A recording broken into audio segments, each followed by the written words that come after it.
आप कर रहे हैं।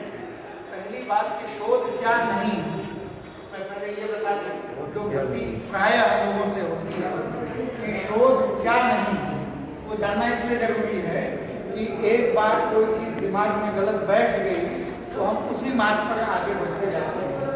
तो हम में से सबको लगता होगा कि आपको क्या जमा करना होगा शोध के बाद, थीसिस जमा करना होगा।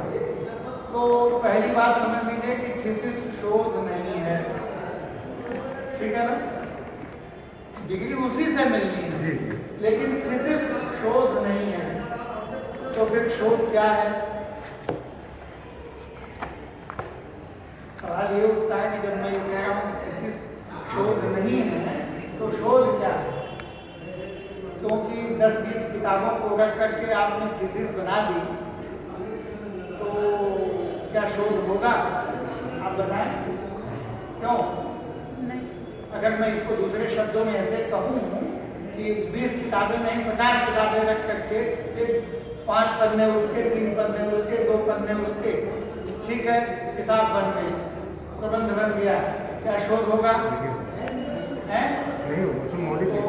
क्या हुआ? मौलिकता नहीं है, मौलिकता नहीं रह पाएगी। और क्या नहीं हो पाएगा सर जी? हो गया नया मौलिकता, बात वही हो गई। और स्वांत सुखाय और क्या नहीं होगा? समस्या का क्योंकि समाधान आप करेंगे यही काम, लेकिन उसमें क्या गलती होगी उसी से बचना है। तो बताओ, हैं? प्लेगरिज्म हो जाएगा, ठीक है, तो ये तो हो जाएगा। तो और क्या दिक्कत होगी इसमें? वो तो हो गया, नई बात। और कुछ बात?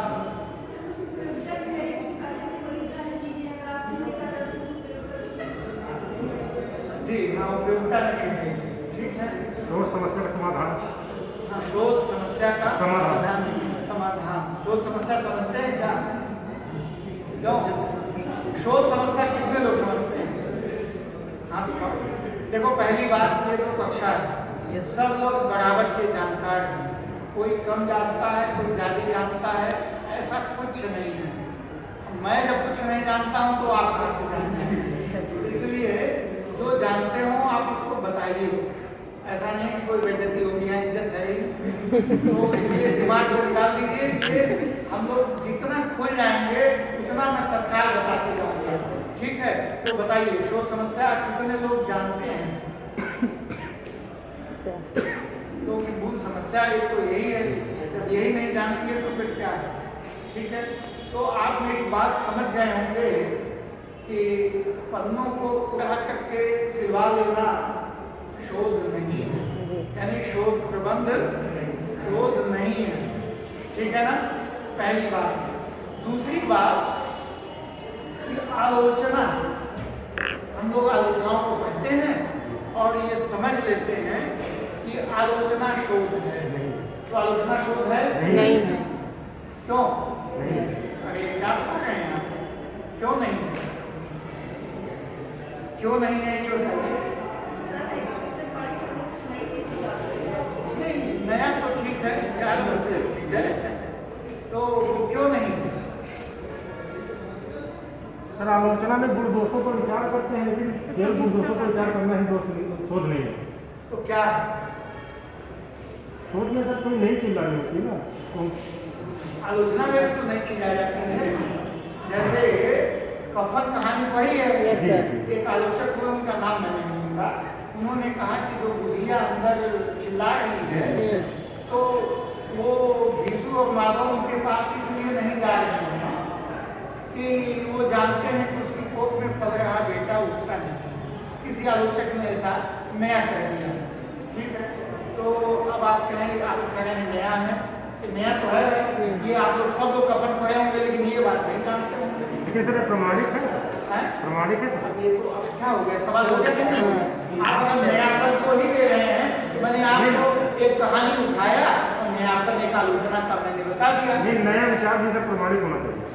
सर व्यक्ति परकता हो गई वहाँ। जीन टेक्नोलॉजी तो थी नहीं, कहानी से कैसे जेनेटिकल चेंज होगा, ठीक है। अब ये तो कठिनाई है, फिर ये प्रमाणिकता कैसे सिद्ध होगी? बोलो। सर ये जो दृष्टि है ये व्यक्तिपरक हो गई, इस प्रकार से भी सार्वजनिक नहीं हुई। कह सकते हैं कि दृष्टि व्यक्तिपरक हो गई। व्यक्तिपरक शोध नहीं हो सकता। व्यक्तिपरक हो गई का आशय क्या है इनका? उनकी दृष्टि है, वो उनकी दृष्टि है, वो ऐसा सोचते हैं वो। और सर ये सामाजिक नहीं हो सकता। मान लीजिए आपकी दृष्टि से मेल खा गया, तब क्या होगा? आपको भी लगता है नहीं बात तो बहुत अच्छी कही है और हमारी दृष्टि से भी ठीक लग रहा है, क्योंकि बहुत सारे जो लोग उस अपने को वर्ड से जोड़ लेते हैं तुरंत, उनको लगेगा कि हाँ ये बात तो ठीक लगा है। तब क्या सर फिर यहाँ परसेंटेज देंगे कि ज़्यादा समाज किसको देता है। अच्छा ठीक है, ये इनकी बात से सहमत हुआ जा सकता है। क्यों? जैसे सर एक दो लोग उनसे सहमत हुए। तो ये तो फिर ये मुर्गी पहले कि अंडा पहले वाला सवाल हो जाएगा कि क्या सही होगा। शोध में ये नहीं होता है, शोध में सही है तो सही है, गलत है तो गलत है। जी ठीक है, शोध में होता है तो इसलिए ये सवाल ही गलत हो गया। एक बात इन्होंने कही जरूर है, मानदंड वही है, लेकिन अभी भी हम सबके दिमाग में कंफ्यूजन है।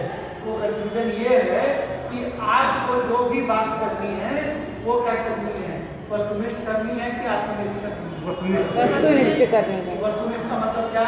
आप अपने को क्यों जोड़ते हैं उससे? हमको क्या अच्छा लगता है ये कोई मायने नहीं रखता। अब बात समझ में आ जी गई? सर। दिया हुआ मानदंड नहीं का है, लेकिन अब आपने अपने को आपको अलग रखना है। इसलिए बहुत सारे लोग दलित विमर्श, स्त्री विमर्श, आदिवासी विमर्श या जितने विमर्श हैं या जितनी पंचायतें हैं साहित्य की, उस पंचायतों से अगर अपने को जोड़ते हैं और उस विषय पर शोध करेंगे तो इसका मतलब कि आपको उससे क्या करना है? जोड़ना है क्या? नहीं जोड़ना है। नहीं जोड़ना नहीं है, जोड़ना। आपको जोड़ना ही नहीं है। इसलिए आलोचना क्या है? शोध है? नहीं बोलो भाई। नहीं है। आलोचना शोध नहीं है। नहीं है। बात समझ आ गई? Yes sir. मैं बहुत सूत्रों में बता रहा हूँ आपको, जल्दी समय में आपकी क्षतिपूर्ति हो जाए कम समय में। तो आलोचना शोध नहीं है, ये हमेशा ध्यान में रखिएगा। क्यों? क्योंकि आलोचक सभी हो सकते हैं। शोधकर्ता सभी लोग आलोचक हो सकते हैं। नामोल सिंह सभी लोग हो सकते हैं। नहीं सर। विजय देवनारायण साहिब सभी हो सकते हैं। आचार्य रामचंद्र सभी हो सकते हैं। नहीं सर। नहीं हो सकते हैं। इसका मतलब शोध में जितने लोगों का प्रवेश हुआ है इसमें आलोचक सभी नहीं हो सकते, ठीक है ना? लेकिन शोध तो सबको करना है कि नहीं? जी। इसका आशय क्या होगा कि हम जितने लोग हैं वो कुछ भी जन्मजात प्रतिभा की जो चीजें हैं वो नहीं हो सकती। अगर ऐसा होता तो हमें जन्मजात प्रतिभा देखी जाती कि शोध है कि नहीं। इसलिए आप ये बात समझे रहिएगा कि शोध प्रतिभा का विषय नहीं। ठीक है, मैं सब नहीं करता रहा। ईश्वर कैसा है कभी नहीं।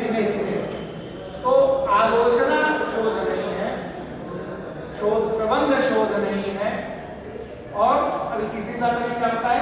शोध प्रतिभा का क्षेत्र नहीं है। प्रतिभा का विषय नहीं है।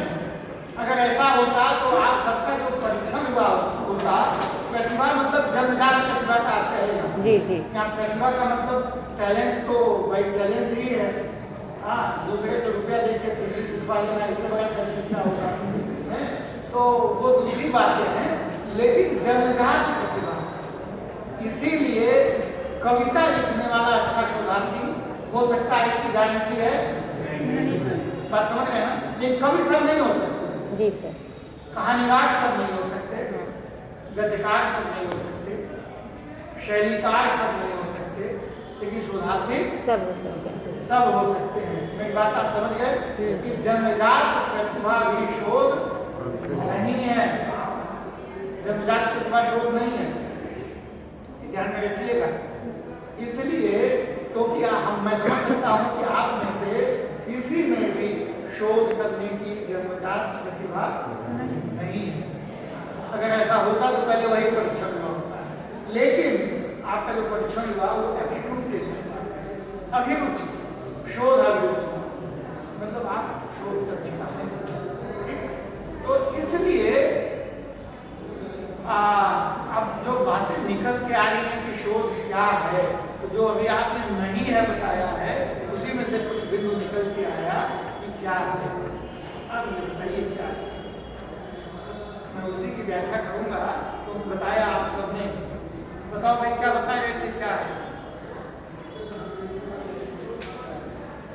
जैसे जीवन में विभिन्न प्रकार की परेशानियां होती हैं कि नहीं, आवश्यकताएं होती हैं, परेशानी होती है, वैसे ही आपके सामाजिक जीवन की बजाय अकादमिक जीवन में भी बहुत सारी परेशानियां होती हैं और उनका हल निकालना होता है। ठीक है, ये जो परेशानियां हैं, ये जो एक प्रश्न है, अपने जीवन में भी प्रश्न होता है कि अब तक हम पढ़े तो क्या किए, उपलब्धि क्या रही। ठीक है, तो हम कुछ करने की कोशिश करते, नया करते।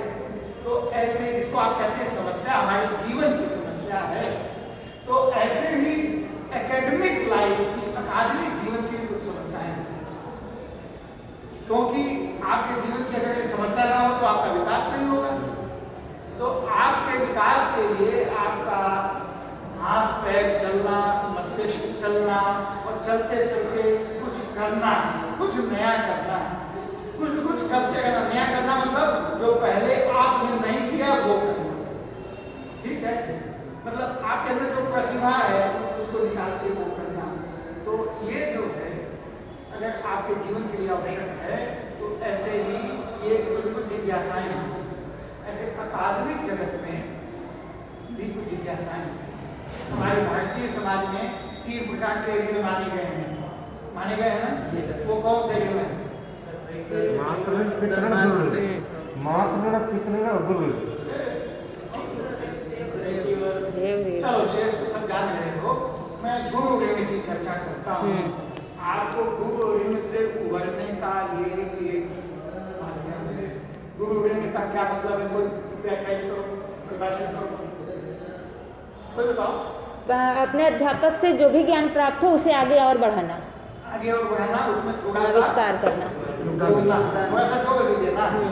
यानी आपको ध्यान में रखना है कि पीछे क्या हुआ है। ठीक है, ये ध्यान में रखना है कि पीछे क्या ज्ञान था, उस ज्ञान को जानना, उस ज्ञान में थोड़ा विस्तार और करना, जोड़ना और फिर आगे पहुंचा देना। यही तो है ना। जैसे पितृ से कैसे होगा, तो अपनी तरह संतान पैदा करना, उनका पालन पोषण करना और अपनी अनुवांशिकी को ठीक रखना, यही तो है पितृ ऋण। गुरु ऋण में भी है ज्ञान की परंपरा को ऐसे इसी रूप में आगे बढ़ाना। ठीक है ना, बात समझ गए? तो अब देखिए शोध क्या है। अब आप समझ गए होंगे कि कुछ नया जोड़ना है, यही हमको करना है। ये समझ में आ गया कि नहीं आ गया? हाँ, इसलिए अब लकीर नहीं पीटना है। शोध मतलब जब हमने नवीनता की बात कही तो आप सबने भी बात कही, तो नवीनता यानी यही कि जो अब तक नहीं हुआ है उसमें कुछ नया जोड़ना। ठीक है ना भाई? अब ये जो नया जोड़ना है यही आपकी समस्या है। आप फिर जोड़ेंगे फिर भी कुछ बाकी रहेगा। ये आपका छोटा भाई दूसरा वाला जो आएगा वो इस काम को आगे बढ़ाएगा। ठीक है ना? तो ये जो जब कहते हैं कुछ नया जोड़ना, तो नया करना मतलब जो ज्ञान पहले से है उसको पहले समझ लेना। अब जो ज्ञान पहले से है तो कहाँ लिखा है, कहाँ पर है वो, कहाँ है वो? आपके विषय से संबंधित किताबों में। इसलिए आप उन किताबों को पढ़ते हैं। बात समझ में आई नहीं है? तो शोध देखिए वो 20 किताब रखना है, उसको पढ़ना है, लेकिन उस 20 किताब से पढ़ने के बाद शोध एक्चुअली आप जो नया वाला जोड़ रहे हैं वो। ठीक है, की बात समझ में नहीं है? मैं बहुत कम शब्दों में आपको सोच रहा हूँ कि चीजें बिल्कुल क्लियर है कि वो जो नया जोड़ है 20 किताब रख के करना वो नहीं। तो इसीलिए आप उन 20 किताबों को रखेंगे, जो मैंने कहा कि उसको रख करके 21वीं किताब बनाना शोध नहीं है, लेकिन उस 20 के अलावा जो आप काम करने वाले हैं वो शोध। तो 20 के बाद जो आप नया करने वाले हैं वो शोध। ठीक है, उस 20 से अलग हटना है। यानी कि अगर आपने प्रेमचंद पे कोई काम किया तो प्रेमचंद से संबंधित जितने लोगों ने काम किया है उन सारे कार्यों को आपको पहले समझना होगा। क्यों? क्योंकि अगर उन्हीं की बात को आप कहेंगे, यानी 3 पन्ने उनके, 5 पन्ने उनके, 2 पन्ने उनके, तो शोध नहीं होगा। क्यों? क्योंकि आप उनकी बात को नहीं कह रहे हैं, आप उनकी बात को लेंगे, वो उतने ही लेंगे जो अपनी बात को कहने के लिए जरूरी होगा। ठीक है? तो यही जो नई बात जो है, मुझे ये काम करना है, यही है शोध समस्या।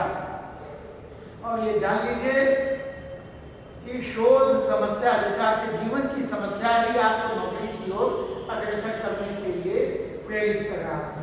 शोध समस्या ही शोध कार्य के लिए प्रेरित कर रहा है। अगर आपके पास शोध समस्या नहीं है तो आप फिर मान लीजिएगा कि आपके लिए रिसर्च का कोई मायने नहीं है, शोध का कोई मायने नहीं है, आप शोधार्थी नहीं हैं। ठीक है? आप शोध के अर्थी हैं। इतनी समझ लीजिएगा। मैं बहुत साफ इसलिए कह रहा हूँ कि वो पन्ने किताब सब जहाँ होगा वहाँ फेंकी जाएंगी। भाई मृत चीजों को इकट्ठा करिए, पन्ने तो मृत है। ठीक है? उसमें जीवंतता क्या है वो। अब ये शोध समस्या है। जब आपको शोध समस्या मिल गई, तो यानी शोध समस्या के बिना कोई शोध होगा ही नहीं। यानी मूल विषय क्या है? मूल विषय क्या है? शोध समस्या। शोध समस्या। यदि शोध समस्या नहीं है तो इसका तात्पर्य हुआ कि शोध नहीं है। ठीक है? तो आपके सामने अगर जीविका की समस्या नहीं है, खाने पीने की समस्या नहीं, तो आप नौकरी क्यों करेंगे? बात समझ में आ गई नहीं आ गई? तो जब आपके पास समस्या ही नहीं तो आप शोध क्यों करेंगे? ये है यानी सबसे महत्वपूर्ण विषय है कि आपके पास शोध समस्या होनी चाहिए। ये समस्या कहाँ रहती है? हाँ, अच्छा, जीवन की समस्या कहाँ रहती है? आजीविका की समस्या कहाँ रहती है? दिमाग में। कहाँ रहती है?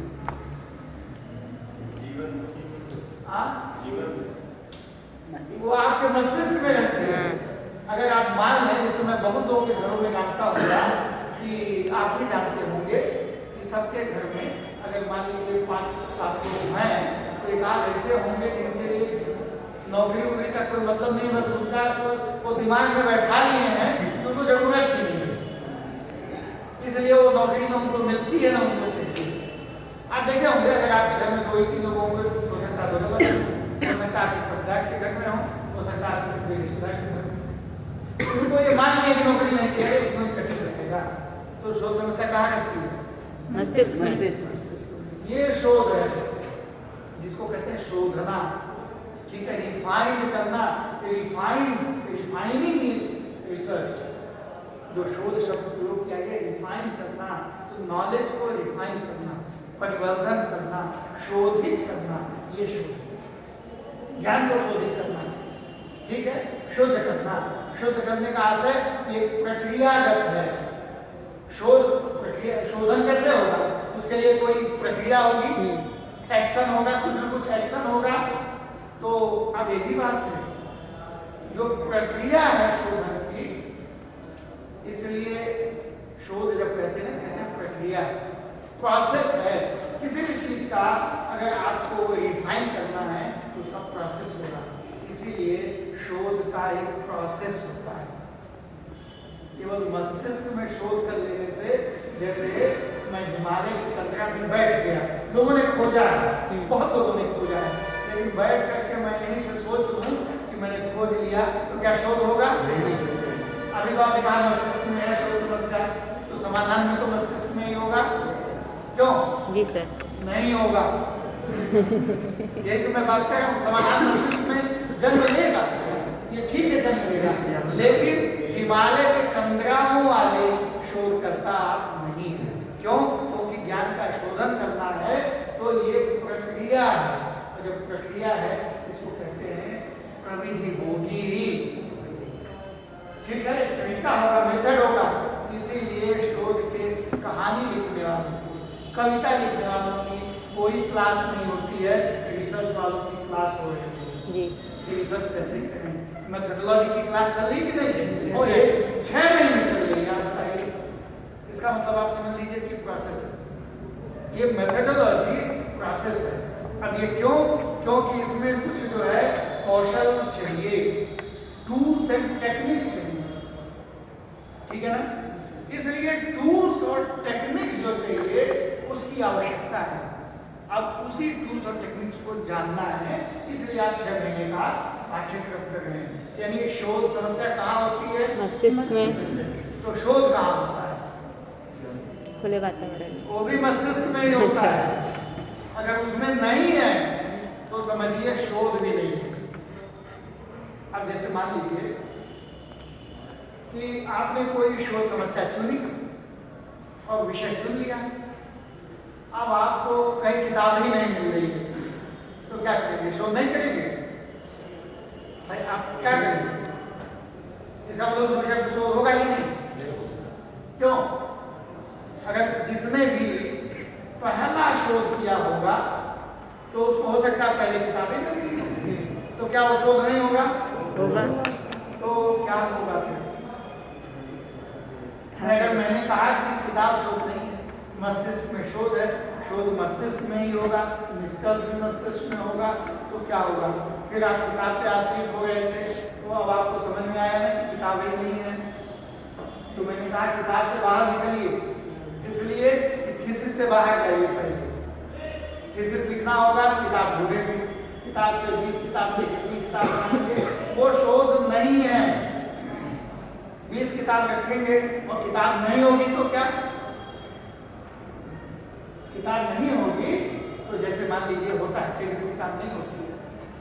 अब आपको आवारा मसीहा अगर आपने पढ़ा, ठीक है, या ओम प्रकाश वाल्मीकि को आपने पढ़ा जी।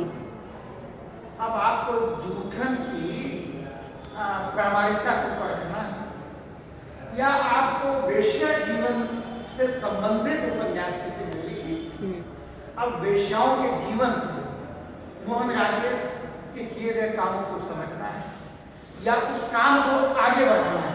मोहन राकेश ने जितना काम किया उसके अलावा हम आगे बढ़ाना, वैशाली की नगर वधु से आगे बढ़ना है, ठीक है, तो क्या करना होगा? उन्हीं के बीच रहना होगा जी, उस परिवेश को रहना होगा।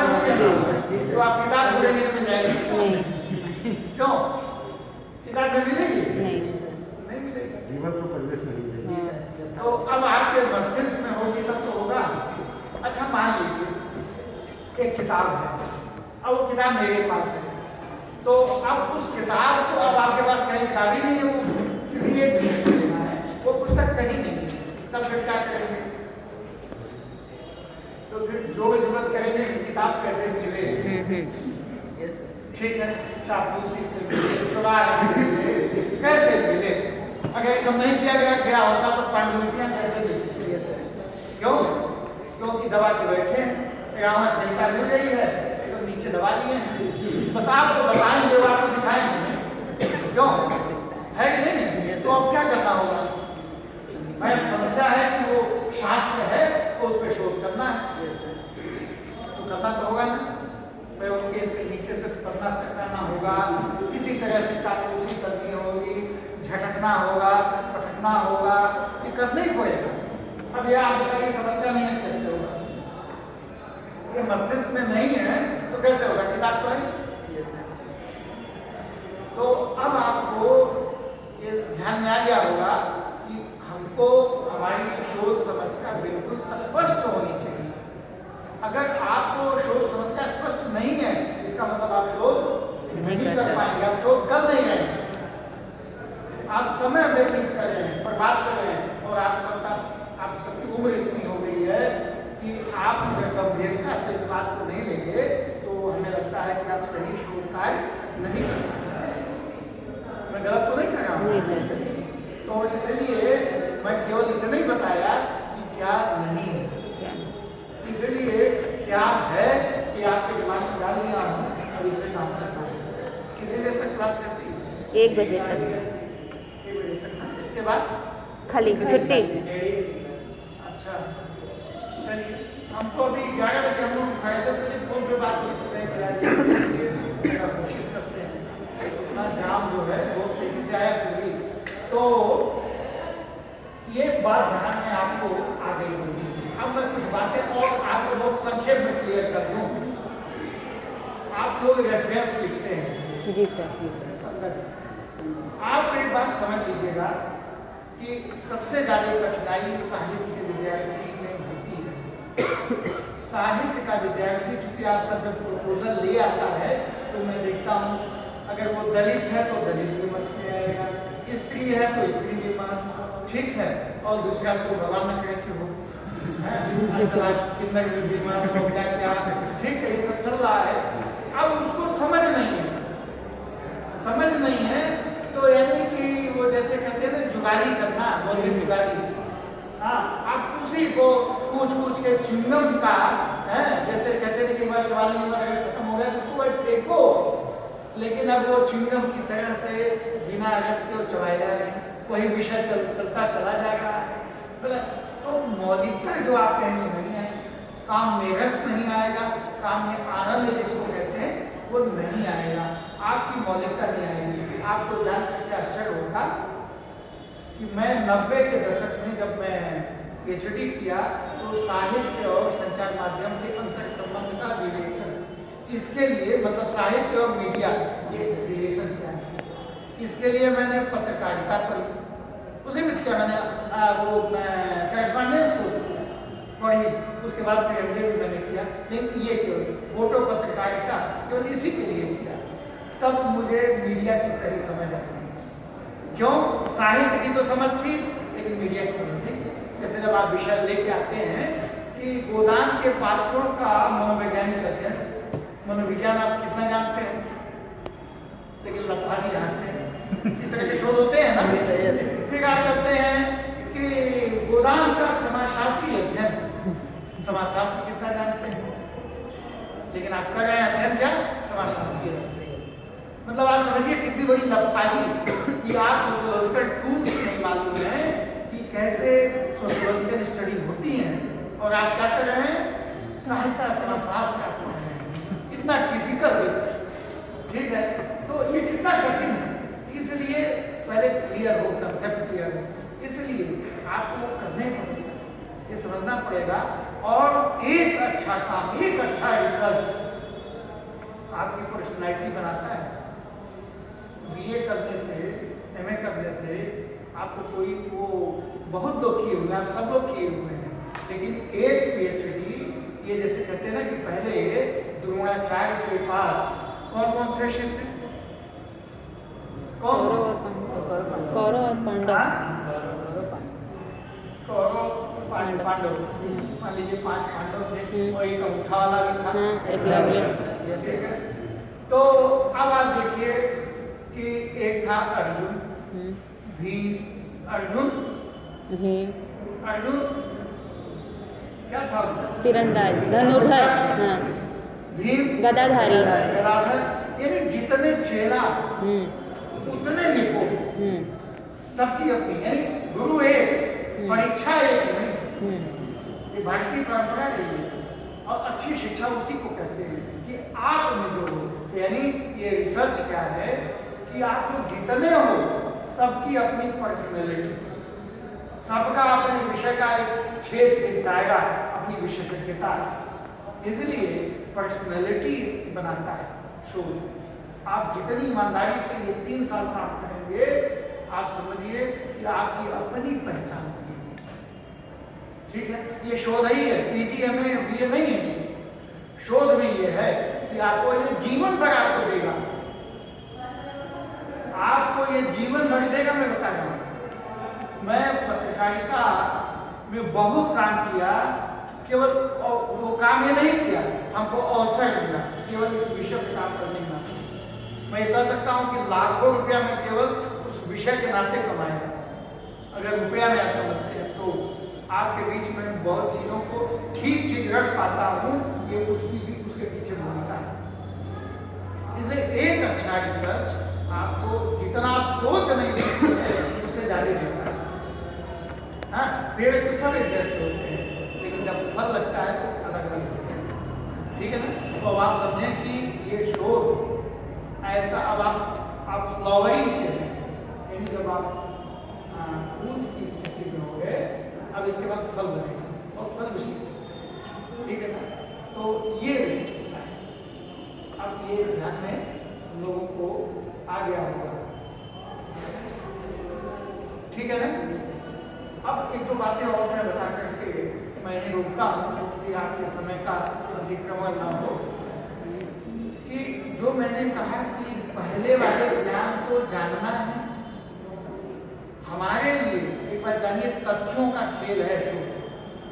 शोध पूर्णतया तथ्यों का खेल है, भावों विचारों का नहीं। हम लोग कविता पढ़ते समय भावाकुल हो जाते हैं, ये हमारा विषय नहीं है।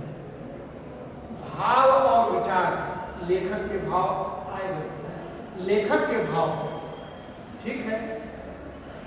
लेखक के जो भाव हैं वो क्या है, तो लेखक के भाव हमारे लिए तथ्य है, ठीक है ना।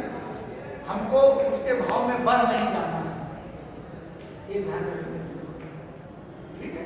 हमको लेखक के विचारों में बहना नहीं, वो हमारे लिए तथ्य है।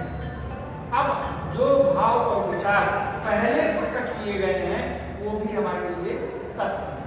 तो हमको उन तथ्यों के सहारे नवीन तथ्य तक पहुंचना है। इसको कहते हैं नॉलेज प्रोसेस, ज्ञान का प्रसंस्करण, ठीक है। यानी 4 सूचनाएं हैं, तो एक 5वीं सूचना, यानी रोज रोज आप गाड़ी पे चलते हैं तो आज आप गूगल मैप लगा देते हैं तो बता देता है कि कितने बजे आप पहुंच जाएंगे, ये बता देता है कि नहीं। वो क्यों? क्योंकि आपके रोज के चलने की जो हैबिट है प्लस वहाँ की जो सूचनाएं हैं कि कहाँ पर जाम है कहाँ पर नहीं है, उसके आधार पर वो दे देता है। तो इसलिए चूंकि पुराने ज्ञान क्या खोजा जा चुका है, सप्रमाण उसको रोकते हुए, तो मैं यहाँ नहीं रोकता हूँ, ठीक है ना भाई। क्योंकि हमें लगता है दूसरी क्लास